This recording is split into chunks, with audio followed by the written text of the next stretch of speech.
Esta neoplasia tiene una sobrevida de aproximadamente 4 a 5 meses una vez que se le diagnostica. Generalmente las neoplasias son silenciosas y cuando ya se le diagnostica generalmente ya están en una fase muy avanzada, ¿sí? Entonces es importante diagnosticar en forma precoz, oportuna, para que la sobrevida del paciente también sea adecuada. En caso contrario, la sobrevida es muy corta cuando se diagnostica.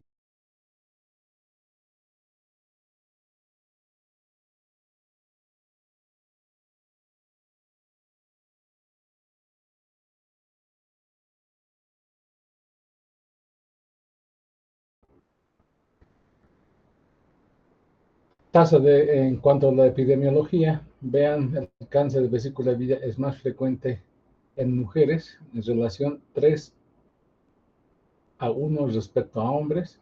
Aparece generalmente entre la sexta y séptima década de la vida, ¿sí? Es uno de los SEAs más frecuentes y ocupa el quinto lugar de los SEAs del aparato digestivo. Generalmente se encuentra en forma incidental durante alguna exploración física o cuando se solicita algún estudio de imagen de la cavidad abdominal o de la pared abdominal, ¿sí? Cuando solicitamos nosotros una ecografía abdominal, una ecografía de rastreo abdominal o por alguna razón lo hacemos y ahí se descubre que el paciente tiene un problema en la vesícula biliar con características neoplásicas y de esta forma muchas veces se encuentra esta neoplasia. Como dijimos, esta neoplasia al principio es silenciosa hasta que alcanza un tumor y el tumor invasivo cuando invade hígado, cuando invada duodeno, estómago, a la vena porta, recién se manifiesta clínicamente. Pero antes es bien silencioso el cáncer de vesícula biliar. Entonces, ¿cuándo se podría sospechar un cáncer de vesícula biliar? Cuando solicitamos una ecografía abdominal y encontremos una vesícula en porcelana, por ejemplo, pero asintomático. Una vesícula con lito único. Generalmente son litos de 1 o a 2 centímetros de diámetro que no dan ningún tipo de síntomas. Muchas veces estos pacientes dicen, doctor, mira, ya tengo litos, este lito hace 15, 10 años, te dicen, ¿no? Pero sin embargo no molesta. ¿Cuándo molesta? Cuando ya se transformó en neoplasia, pero ni siquiera neoplasia inicial, cuando ya está en su estadio final, ¿sí? Cuando ya hay metástasis, recién da síntomas, ¿sí? Muchas veces los pacientes con cáncer de vesícula biliar cuando se diagnostica son generalmente pacientes de 60, 70 años. Le pregunta, ¿hace cuánto tiempo tiene este cálculo? O esta vesícula con cálculo. Doctora, me detectaron cuando yo tenía 20 años, de eso, 25 años. Imagínense, ya pasó bastantes años. Por lo menos necesita un paciente cursar con una vesícula con lito único durante 15 años y recién se transforma en cáncer. ¿Sí? Si es más de 15 o igual a 15 años, puede haber cáncer. Entonces, la obligación de nosotros es orientar a este tipo de pacientes. Cuando se descubre en forma incidental cálculo en la vesícula biliar, cálculo único o vesícula en porcelana sin signos de sintomatología, hay que indicar al paciente que se debe operar antes que se transforme en una neoplasia, ¿sí? En América Latina es más frecuente a nivel de Chile, México y Bolivia, ¿sí? El cáncer de vesícula biliar. En nuestro medio es bien frecuente el cáncer, ¿sí? Factores de riesgo. ¿Cuáles son los factores de riesgo? Hay factores demográficos, hay factores o anomalías de la vesícula biliar, exposición a tóxicos, infecciones, ¿sí? Infecciones. Entonces, qué factores demográficos debemos tomar en cuenta? Primero es el latino, ¿sí? En América Latina es frecuente el cáncer de la vesícula biliar. También en los pakistaníes, indios, japoneses. Ser mujer, dijimos, es más frecuente en mujeres. La relación es 3-1. 3 en mujeres respecto a 1 de varones. Obesidad, ¿sí? Y tener estar entre la sexta y séptima década de la vida, ¿sí? Anomalías de la vesícula biliar. El 90% está asociada a una colestitis crónica litiásica, pero no es una vesícula con múltiples litos. Vean esta imagen, ¿sí? Son vesículas con lito único de aproximadamente de 1 a 2 centímetros generalmente. Si ustedes solicitan una ecografía hepatobiliopancreática o una ecografía abdominal, por alguna razón, hay pacientes que dicen, doctor, tengo dolor, necesitas una ecografía abdominal, descubres que tiene una vesícula de estas características, ¿ven? Una vesícula esclerotrófica con lito único, ¿sí? Y esta imagen de la vesícula, vean, hipoecogénica con áreas hiperecogénicas, ya es sugestivo de un cáncer de vesícula biliar. Por eso, como les había indicado hace rato, generalmente los pacientes sabían que tenían una vesícula con lito único, pero no se operaron. ¿Por qué? Porque no tenían signo sintomatología. Por eso no se operan. Y van a ver pacientes, ustedes tal vez tienen algún familiar con esas características. Si no me molesta, te dicen, ¿no? Si no me molesta, ¿para qué me opero? Pero sin embargo, estas vesículas que no molestan, que no causan dolor, son las que pueden desarrollar cáncer de vesícula biliar a la larga. Muchas veces dicen, pues, doctor, hace años me descubrieron, hace 15, 20 años me descubrieron que tenía problemas de vesícula biliar, pero señor, no me operé. Ahora sí, doctor, quiero que me opere porque me estoy poniendo amarillo, ¿ve? Están ictéricos. ¿Y cuándo están ictéricos? Cuando ya han llegado a 60, 70 años. Doctor, ahora sí quiero que me opere. Pero es tarde. Ya está metastizado a hígado. Está invadiendo vías biliares. Por eso ya está ictérico el paciente. ¿Sí? Ya es tarde, ya está en su estadio final. Como les dije, el cáncer tiene una evolución silenciosa hasta que es muy tarde. Recién se manifiesta clínicamente, ¿sí? Entonces, vesículas, ¿sí? Hay que tener cuidado. En vesículas esclerotróficas con lito único, vesículas en porcelana, ¿sí? Son factores que predisponen al desarrollo del cáncer de vesícula biliar. Anomalías en la unión biliopancreática, que favorece el reflujo pancreático, promueve secuencia de displasia carcinoma en epitelio biliar. ¿A qué se refiere esto? Se indica que el conducto Wilson, en vez de dirigir su flujo en sentido caudal, dirige el flujo en sentido cefálico. El jugo pancreático va hacia la vía biliar proximal. Y esto provoca esta secuencia de metaplasia, displasia y carcinoma, ¿sí? Otro factor que hay que tomar en cuenta son pólipos de la vesícula biliar. Pólipos mayores a 10 milímetros. Presencia del lito único, que múltiples, como les indiqué. ¿Qué pólipos? Los pólipos muchas veces dicen, no, como en esta imagen, ¿sí? Estos no son pólipos, ¿no? Pero sin embargo, ¿qué es lo que ven? Los pólipos tienen estas mismas características. Tienen una imagen hiperecogénica que no proyecta sombra sónica, ¿sí? Pero tiene que ser mayor a 10 milímetros. Cuando los pacientes cursan con pólipos o tienen pólipos de la vesícula biliar, hay que plantearles cirugía, una colecistectomía, antes que se transforme en una neoplasia de vesícula biliar, ¿sí? Exposición a tóxicos, metales pesados, consumo excesivo de tabaco, ¿sí? Algunas infecciones, por ejemplo, se vio cáncer de vesícula biliar en pacientes que tienen infección por Helicobacter pylori, parasitosis. la presencia de Salmonella typhi. Hay pacientes que son portadores crónicos de Salmonella. Dijimos también, es una causa de colecistitis aguda alitiásica la Salmonella, ¿sí? Al igual que la diabetes. Entonces, no siempre hay colecistitis agudas a consecuencia del hito. También hay colecistitis agudas alitiásicas, por ejemplo, cuando el paciente es portador crónico de Salmonella typhi, cuando el paciente es diabético, cuando el paciente ha estado en ayunas durante tiempos prolongados, como en unidades de terapia intensiva, pacientes uh, grandes quemados, ¿sí? Esto postra al paciente, deshidrata al paciente y a consecuencia de ello se desarrolla una colestitis aguda alitiásica.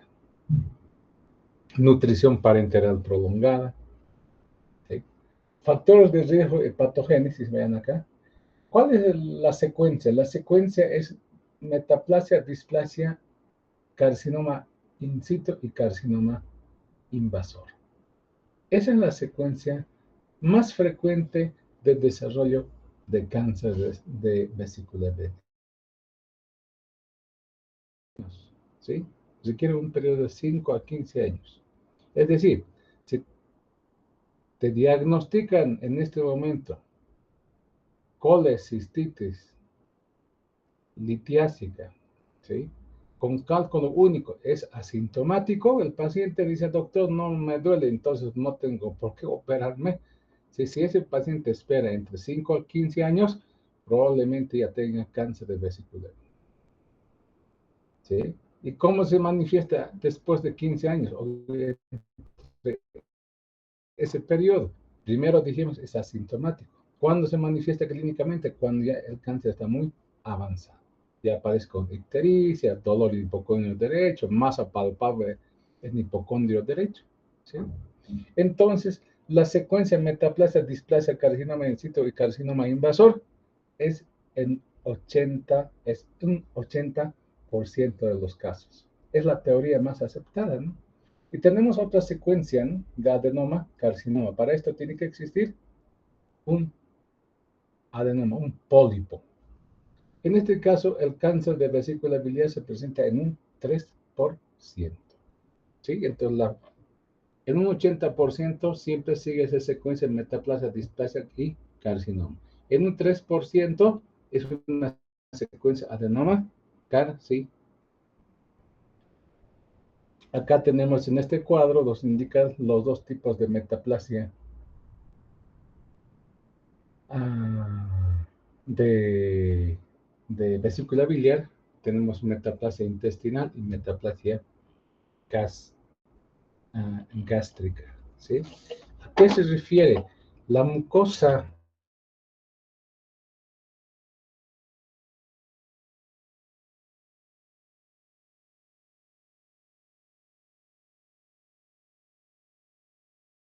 hace que esta mucosa se transforme en, tenga ciertas características. Puede tender a parecerse a una mucosa intestinal o puede parecerse a una mucosa gástrica. A eso se llama metaplasia. Puede ser metaplasia gástrica o puede ser una metaplasia intestinal. ¿Cómo reconocemos si es una metaplasia gástrica? Porque presenta células con mucosas claras y células fovio. ¿Sí? Mientras, ¿cómo se ve una metaplasia intestinal? La mucosa, el epitelio columnar. El epitelio columnar se transforma, ¿sí? En una mucosa muy parecida al del intestino delgado o al intestino grueso. ¿Qué presenta entonces? Presenta vellosidades, células en borde de cepillo. Entonces, si tú ves este tipo de alteraciones del epitelio columnar, que es normal de la vesícula biliar, a un epitelio que se parece al intestino delgado o al intestino grueso, se llama metaplasia intestinal. O se parece a un epitelio de estómago, se llama metaplasia gástrica. Ahora, ¿cuál de estos es el más agresivo? Cuando desarrolla hacia una metaplasia intestinal. ¿Sí? Presentación clínica. Generalmente en estadios iniciales es asintomático, ¿sí?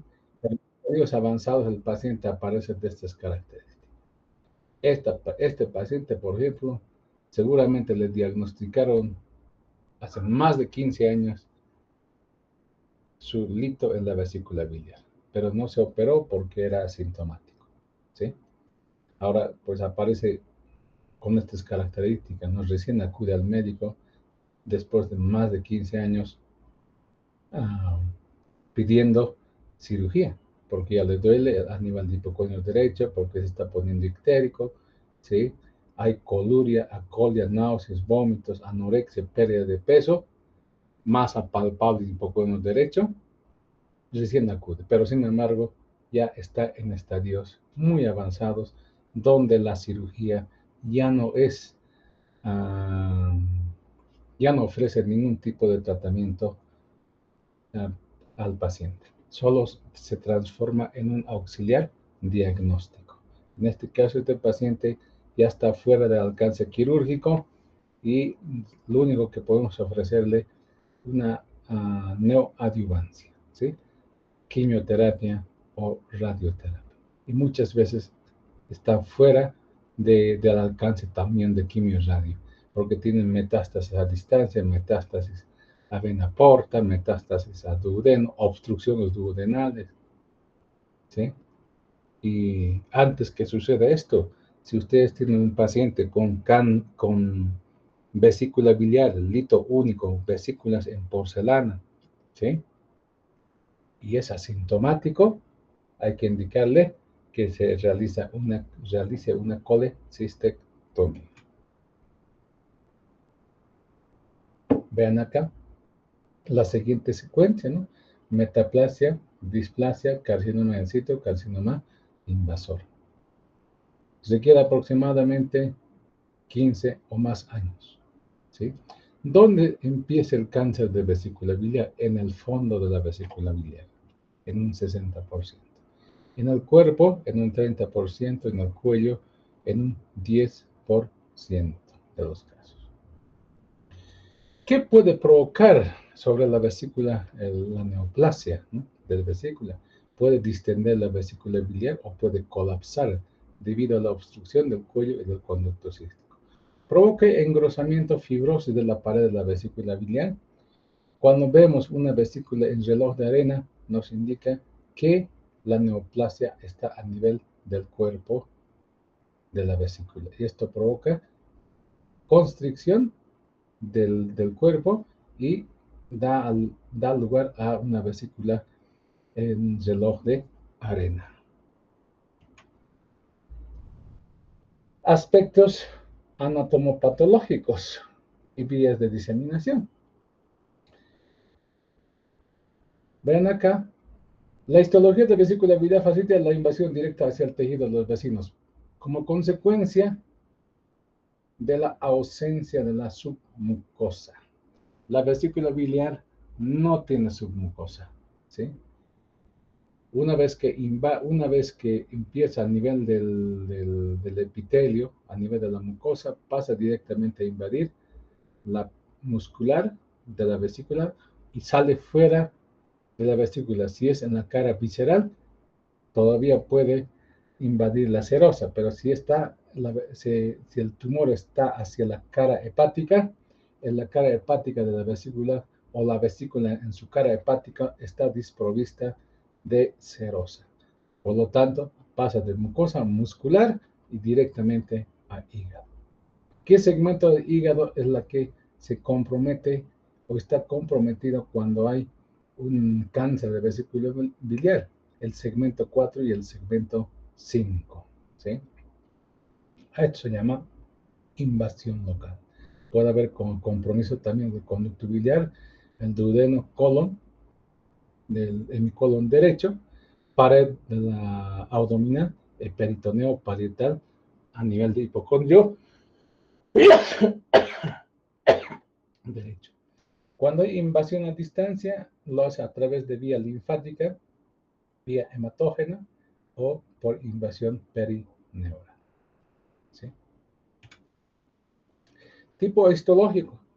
el cáncer más frecuente de la vesícula biliar es un adenocarcinoma, en un 98% de los casos. ¿Sí? Vean acá, es un cáncer de vesícula biliar, cáncer de vesícula biliar. Por eso cuando hacemos una colecistectomía, cuando sospechamos una neoplasia de vesícula biliar, hay que abrir la vesícula. ¿Qué características tiene esa vesícula biliar macroscópicamente? Son vesículas generalmente escleroatróficas, ¿sí? O vesículas con pólipos dentro de ello, por ejemplo, como en esta imagen. Es una vesícula bien distendida, pero se observa en el fondo un pólipo gigante, ¿sí? En ese caso, usted tiene que abrir la vesícula biliar, ¿sí? Y enviar a estudio histopatológico. Y si el patólogo nos reporta, va a ser en un 98% un adenocarcinoma. Ahora, menos de 2% son otro tipo de adenocarcinomas, ¿no? Puede ser papilar, mucinoso, carcinoma en células, en anillos de sello, ¿sí? Esos son tumores muy poco frecuentes, ¿sí? Pero el 98% de los cánceres de vesícula biliar son adenocarcinomas. Siempre sospechar cuando tenemos pacientes con vesículas esclerotróficas, vesículas Macintosh 2, ¿sí? Macintosh tipo 2. Entonces, en este tipo de pacientes se debe sospechar una neoplasia. En pacientes con pólipo de vesícula biliar, cuando tienes vesículas en porcelana, cuando tienes vesículas en reloj de arena, ¿sí? Vesículas con lito único. Ustedes siempre deben enviar a estudio histopatológico la pieza operatoria.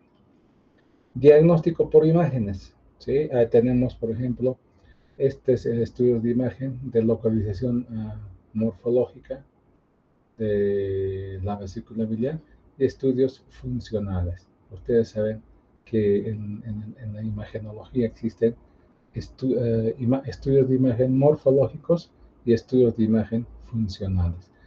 Estudios de imagen morfológicos tenemos a la ecografía, tomografía, resonancia magnética, mientras estudios de imagen funcionales tenemos al PET scan, ¿sí? PET scan.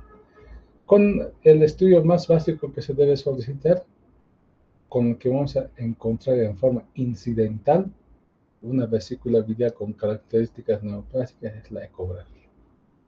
Y una vez que sospechemos con la ecografía un cáncer de vesícula biliar, todavía el paciente es asintomático cuando en los estadios iniciales, todavía cuando hay todavía una infiltración de la capa muscular o serosa de vesícula biliar, o cuando hay infiltración local todavía en el segmento 4 o segmento 5 del hígado, todavía el paciente es asintomático, todavía no tiene manifestaciones clínicas como ictericia, ascitis, ¿sí? Pero sin embargo ya te indica que en los últimos meses ha estado bajando de peso. ¿Sí? Eso a veces van por eso, doctor, ¿sabe? En los últimos meses he perdido bastante peso y tengo cierta molestia al lado derecho, en el hipocondrio derecho, ¿no? Y tú solicitas una ecografía abdominal y encuentras una vesícula con características neoplásicas, ¿sí? Y una vez que tengas ese estudio, tienes que estadificar, ¿sí? Tienes que estadificar.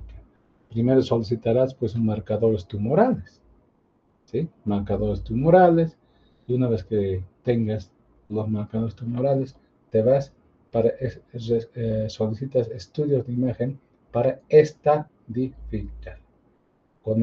Se puede estadificar mediante tomografía abdominal contrastada, resonancia magnética, o solicitar estas pruebas de funcionales, el PET scan.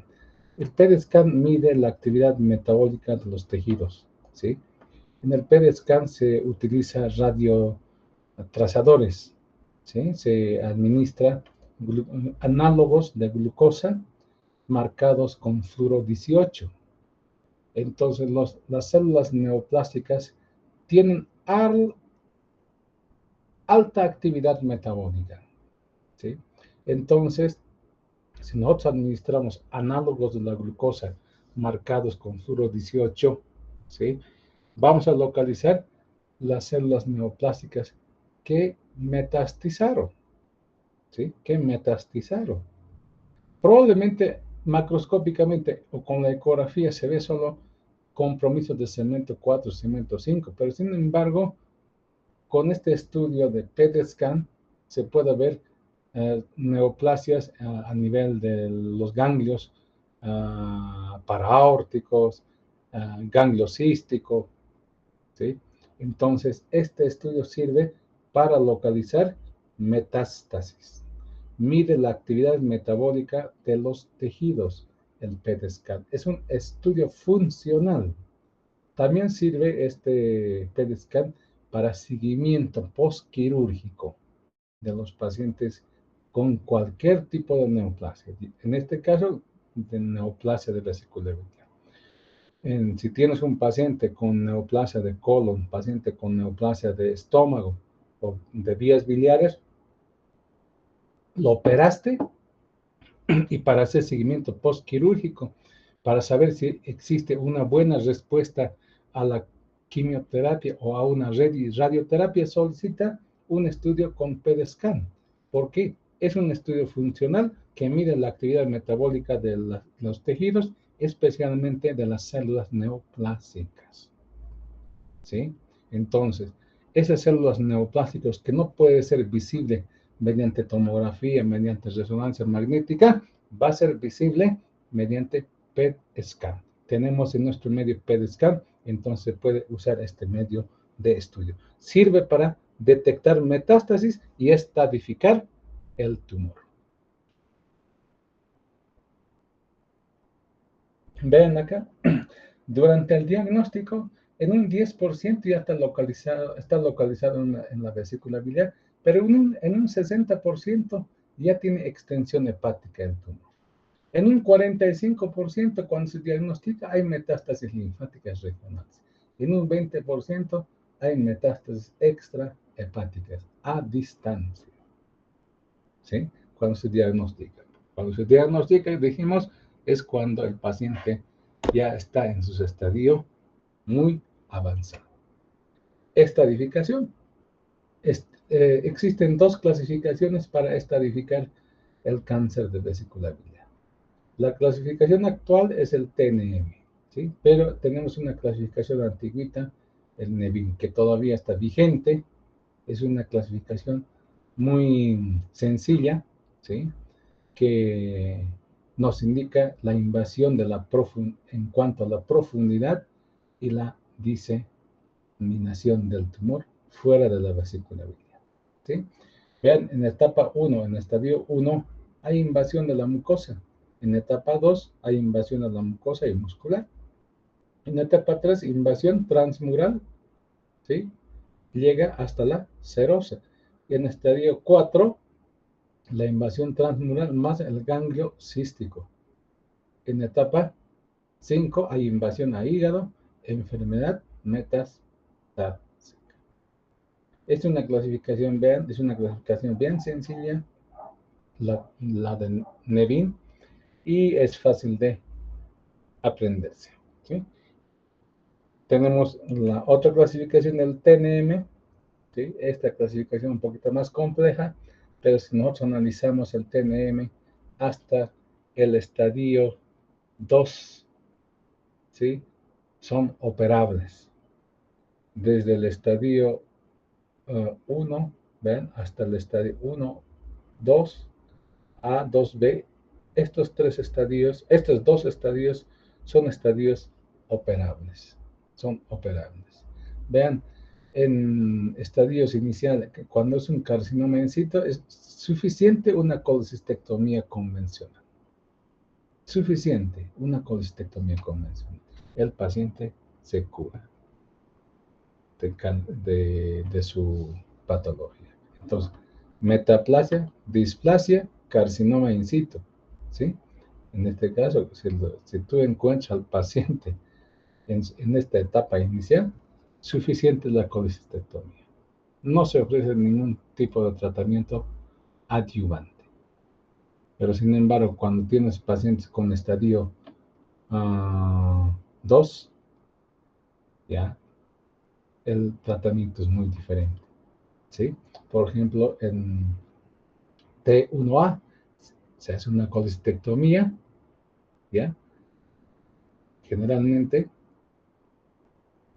en este caso hay metástasis a ganglios regionales, pero estadios T1A, T1B hasta el T2 son operables, tienen resolución quirúrgica. Después de eso se puede hacer una adyuvancia tras una colestectomía, ofrecer al paciente quimioterapia o radioterapia. Sin embargo, estos pacientes tienen un buen pronóstico. Pero cuando están en estadios más avanzados, cuando el tumor, cuando están en T3, T4, la posibilidad de curación a través de un procedimiento quirúrgico prácticamente es nulo, es muy baja. Entonces se aconseja hacer la neoadyuvancia. Ustedes saben la diferencia entre neoadyuvancia y adyuvancia. Son dos cosas diferentes, ¿no? La neoadyuvancia quiere decir quimio o radioterapia antes de hacer un procedimiento quirúrgico. La adyuvancia quiere decir quimio, radioterapia después de el procedimiento quirúrgico, ¿sí? ¿Para qué sirve la neoadyuvancia? Para bajar el estadio del tumor, ¿sí? Es una medida que reduce el tamaño del tumor, provoca citorreducción del tumor, ¿sí? Esa es la medida neoadyuvante. Muchas veces, algunos colegas prefieren hacer la quimio-radioterapia antes de hacer una cirugía. En tumores muy grandes, en tumores que comprometen grandes vasos, por ejemplo. Si tuviésemos un tumor de la vesícula biliar que compromete vena porta, ¿sí? Vena porta, entonces teníamos que hacer primero, o vena cava, primero teníamos que hacer una medida neoadyuvante, reducir el tamaño del tumor. Una vez que se reduce el tamaño del tumor, se hace la colecistectomía o se planifica algún tipo de intervención quirúrgica. El tratamiento quirúrgico, ¿sí?, más linfadenectomía seguida de quimioterapia es la más adecuada, ¿sí? La quimioterapia mejora la supervivencia del paciente, ¿sí? Y la radioterapia es poco útil en neoplasias de vesícula biliar. Colangiocarcinoma es un tumor epitelial que se origina en el árbol biliar, frecuentemente en el sexo masculino, entre sexta y séptima década de la vida. Vean acá, colangiocarcinoma, en el epitelio del árbol de la vesícula biliar. Factores de riesgo: colangitis esclerosante, cirrosis biliar, malformaciones biliares, ¿sí?, quistes de colédoco, coledocolitiasis, hepatopatías crónicas, hepatitis alcohólica, obesidad, tabaquismo.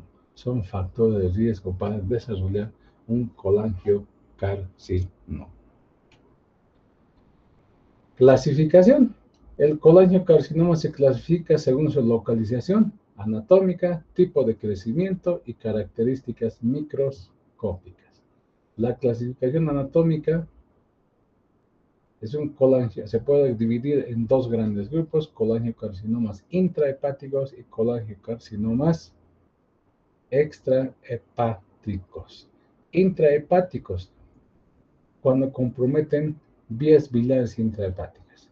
Se hace extrahepático cuando estas vías biliares se unen o forman el hepático derecho, hepático izquierdo, hepático común, y finalmente desembocan en el colédoco y duodeno. Entonces, las vías biliares intrahepáticas es por encima de hepático derecho y hepático izquierdo, ¿sí? Entonces, ¿cómo se desarrollan las vías biliares intrahepáticas? En el lóbulo derecho, ¿sí? En mi hígado derecho, ¿sí? Hay el segmento 5, el segmento 8, el segmento 6, el segmento 7. El 5 y 8 desembocan en una vía biliar llamada la vía biliar intrahepática anterosuperior, ¿sí? Anterosuperior, como en esta imagen. Es la vía biliar anterosuperior, ¿sí? Anterosuperior, que drena el segmento 5 y el segmento 8. La vía biliar intrahepática postero-inferior drena el segmento 6 y el segmento 7. El segmento 6 y segmento 7. El segmento 7 y el segmento 6 son posteriores, mientras las anteriores, el 5 y 8 son anteriores. Entonces, ambas ramas, anterior superior y posterior inferior, se unen para formar el hepático derecho. Cuando forman el hepático derecho, ya es una vía biliar extrahepática. ¿Sí? Extrahepática. Mientras la vía biliar intrahepática en el lado izquierdo es diferente. En el lado izquierdo, el segmento 2, segmento 3 tienen una misma rama, se unen a la rama del segmento 4. ¿Sí? Entonces, en el lado izquierdo tenemos el segmento 2, segmento 3, segmento 4. Y estos forman el hepático izquierdo. Y el segmento 1 puede drenar tanto en el hepático izquierdo como en el hepático derecho. ¿Sí? Entonces, cuando hablamos de colangiocarcinomas, en un 10% son intrahepáticos y en un 90% extrahepáticos. ¿Sí? Colangiocarcinomas, 90% son extrahepáticos y un 10% intrahepáticos. ¿Sí? Ahora, de estos, el más frecuente de los tumores extrahepáticos de un colangiocarcinoma extrahepático es el tumor periliar de Klatskin. El tumor de Klatskin, periliar, están en la confluencia de los hepáticos a nivel de hepático común. Obstruye el hepático común. Es el más frecuente de los tumores de los colangiocarcinomas extrahepáticos. ¿Sí? Después tenemos, segunda en frecuencia, los colangiocarcinomas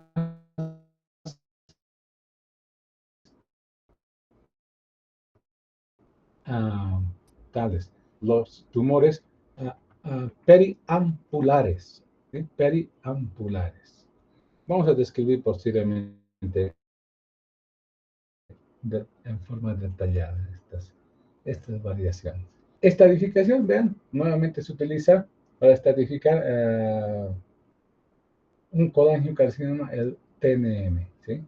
Para extrahepáticos periliares se puede usar la clasificación Bismuth. Para colangiocarcinomas intrahepáticos, la TNM de la octava edición. ¿Sí? Vean esta imagen, unas imágenes hipoecogénicas de bordes irregulares con múltiples, son múltiples en el hígado, ¿sí? Con áreas de necrosis. Es un colangiocarcinoma intrahepático. Pero este tipo de tumores, pues, cuando hablemos de colangiocarcinomas, generalmente son extrahepáticos. De los extrahepáticos, el más común es el tumor de Klatskin. Es un tumor periliar. Tratamiento quirúrgico de las colangiocarcinomas intrahepáticos. Resección hepática, hepática, una hepatectomía derecha, una segmentectomía se podría hacer, pero sin embargo, antes de eso hay que hacer la embolización preoperatoria de la vena porta. ¿Sí? ¿Para qué? Para aumentar el volumen del hígado remanente. Si yo, como en esta imagen, si tenemos un paciente con colangiocarcinoma en mi hígado derecho, en mi hígado derecho, si yo quiero hacer una hepatectomía derecha, ¿sí? Sin hacer que el hígado izquierdo sano aumenta de volumen, este paciente se va a morir en el postoperatorio por una insuficiencia hepática. Entonces, para que no desarrolle una insuficiencia hepática, se debe hacer se debe aumentar el volumen del hígado remanente, del hígado sano remanente, del hígado que se va a quedar, pero que está sano, ¿sí? Pero sin embargo, ¿cómo se hace el aumento del volumen? ¿Cómo se puede hacer?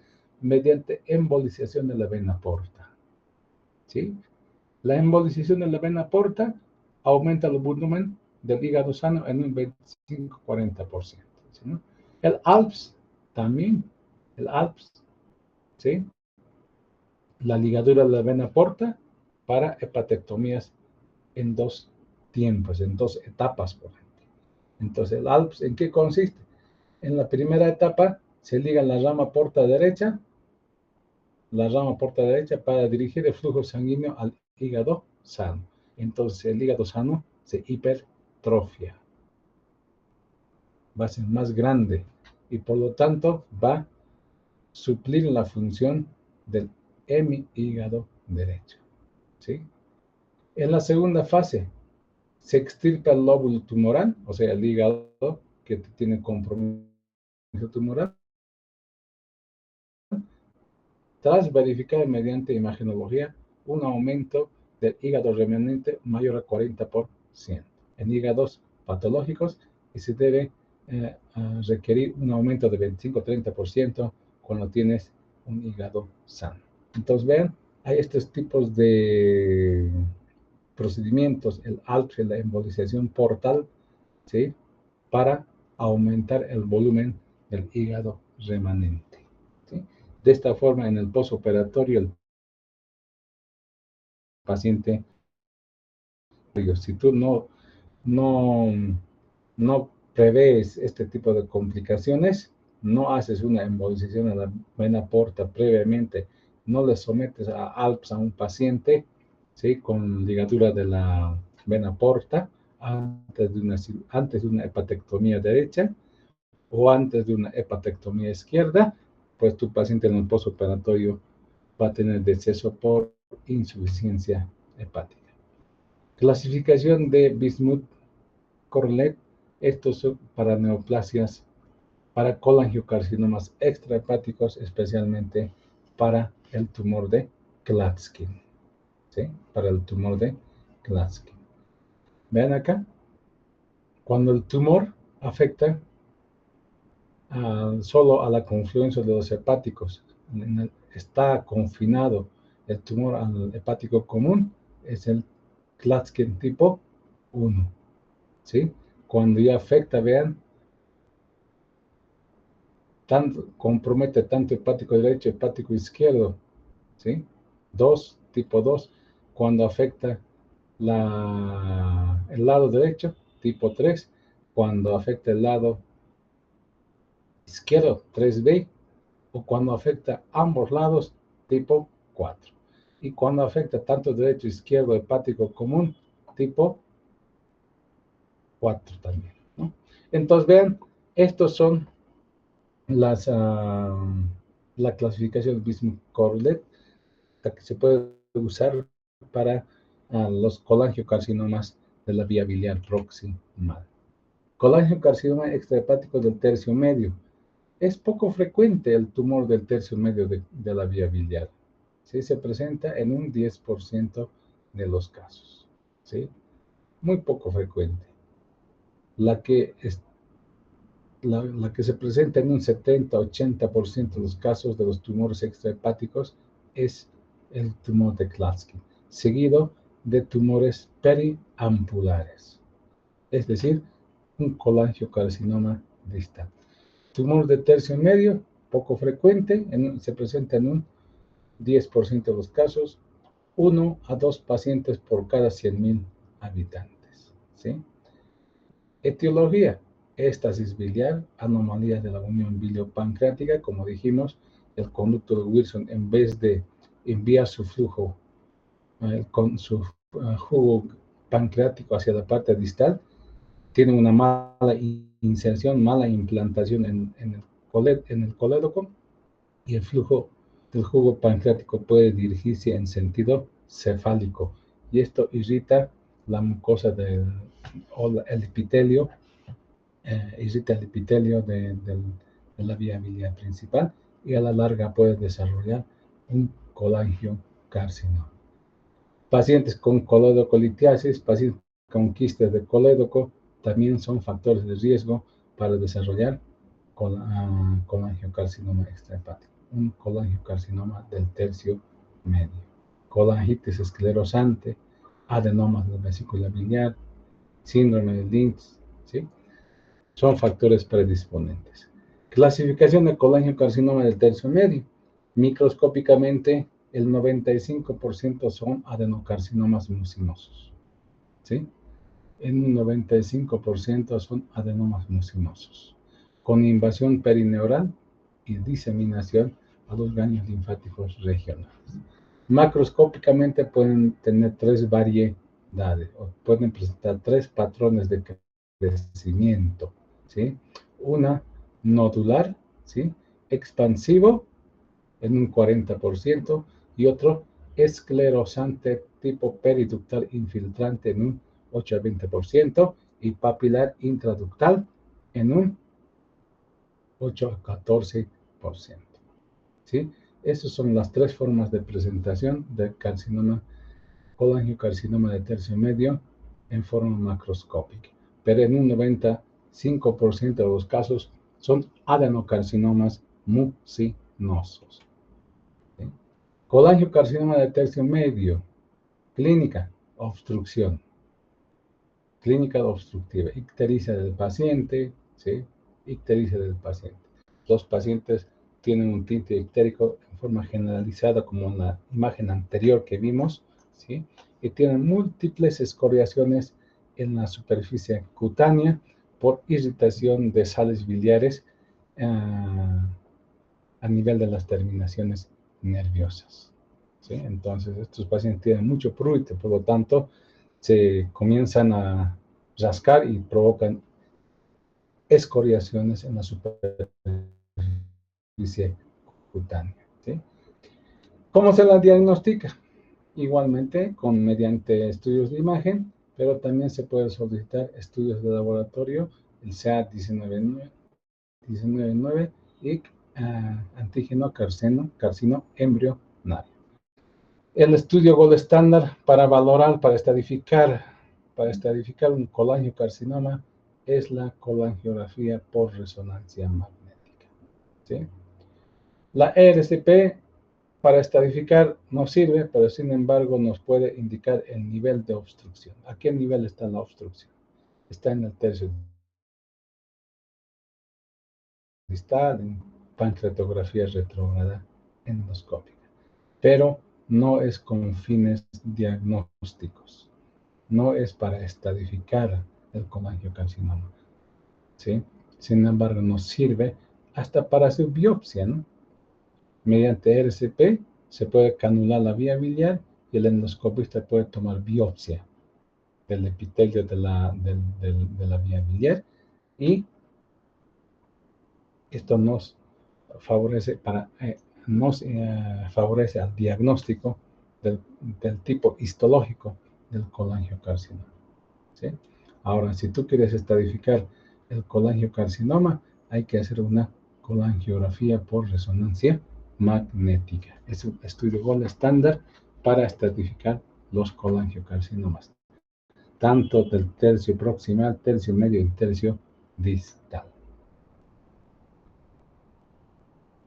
Igual, vean, para estadificar tenemos la clasificación del TNM.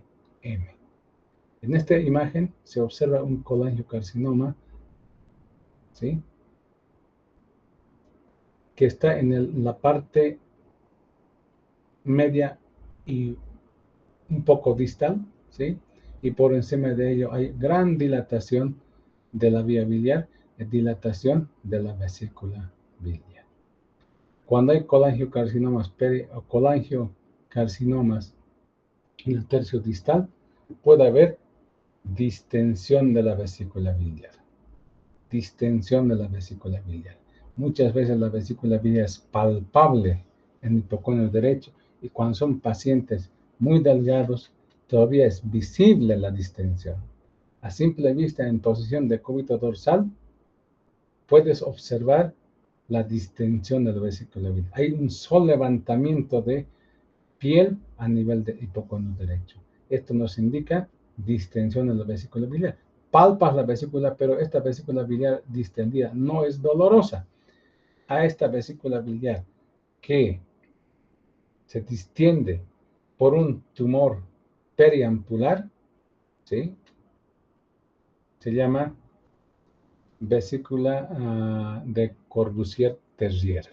¿Sí? Se llama vesícula de Corbusier-Terrier. Tratamiento de los colangiocarcinomas. Resección en bloque de la lesión de la vía biliar, incluyendo la vesícula biliar, y se puede hacer una derivación biliodigestiva en Y de Rux. ¿Sí?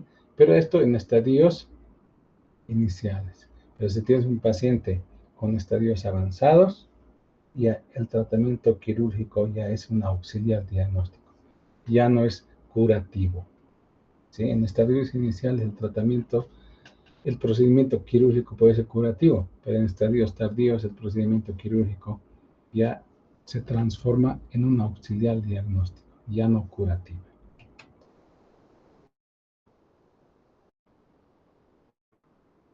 Tumores del tercio distal de la vía biliar. Tenemos los tumores periampulares. Cuando hablamos de los tumores periampulares, nos referimos a los tumores que están alrededor, en los últimos 2 centímetros de la vía biliar distal. ¿Sí? Son tumores localizados en los últimos 2 centímetros de la vía biliar distal. En los últimos 2 centímetros por alrededor de la ampolla de Vater. A eso se llaman tumores periampulares. Entonces, cuando tenemos un paciente con tumor periampular, la principal causa es un cáncer de vesícula biliar. Un adenocarcinoma.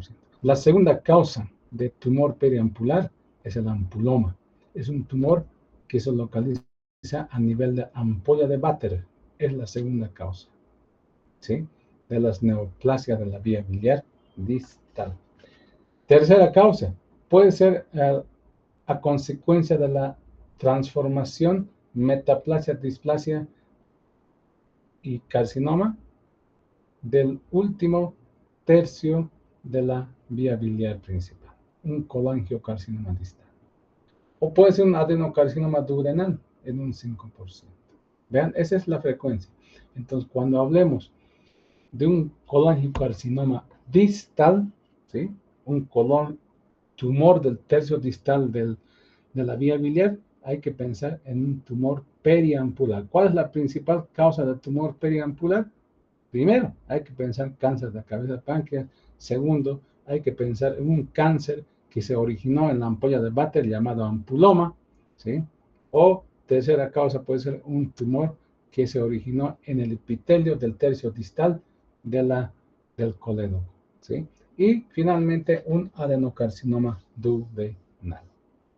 Vean, esa es la frecuencia cuando hablemos de tumores periampulares. El tratamiento quirúrgico, duodenopancreatectomía cefálica de Whipple, una pancreatogastrostomía, ¿sí? Entonces el tratamiento quirúrgico de los tumores periampulares. Siempre antes pero realizar medidas neoadyuvantes si el tumor no es extirpable mediante el tratamiento quirúrgico. Tumores benignos en la vía biliar. Al igual que los tumores malignos, también hay tumores benignos en la vía biliar. Puede haber tumores sólidos en un 6% o puede ser tumores quísticos en un 60%. Tumores sólidos, puede ser epiteliales, no epiteliales y tumores neurales.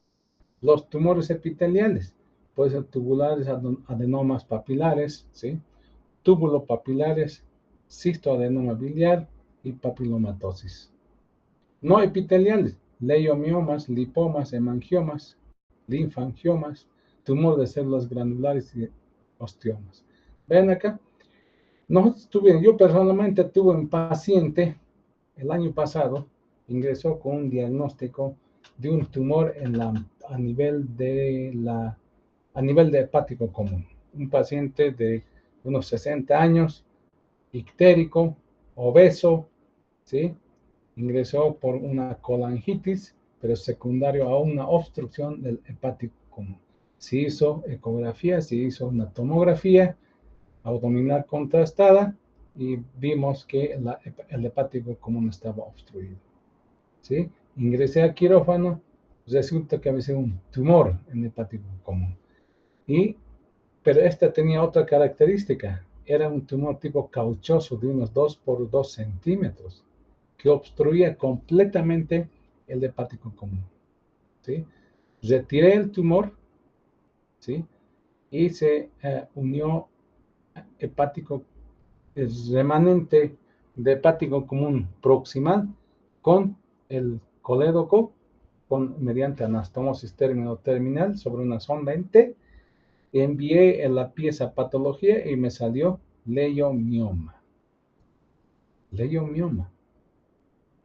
¿Sí? Yo pensé al principio que se trataba de un tumor de Klatskin, pero sin embargo el patólogo me envió que se trataba de un leiomioma. Entonces, estos tumores no epiteliales también existen. No es frecuente, pero existen. Vean, pertenece al grupo de los tumores sólidos y se presenta en un 6% de los tumores de la vía biliar principal.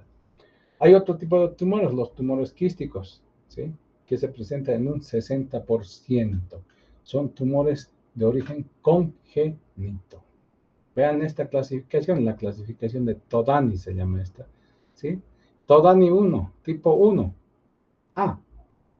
Vean, Todani tipo 1, hay dilatación, de la vía biliar principal, hepático común colédoco, en forma fusiforme, ¿sí? El Todani tipo 2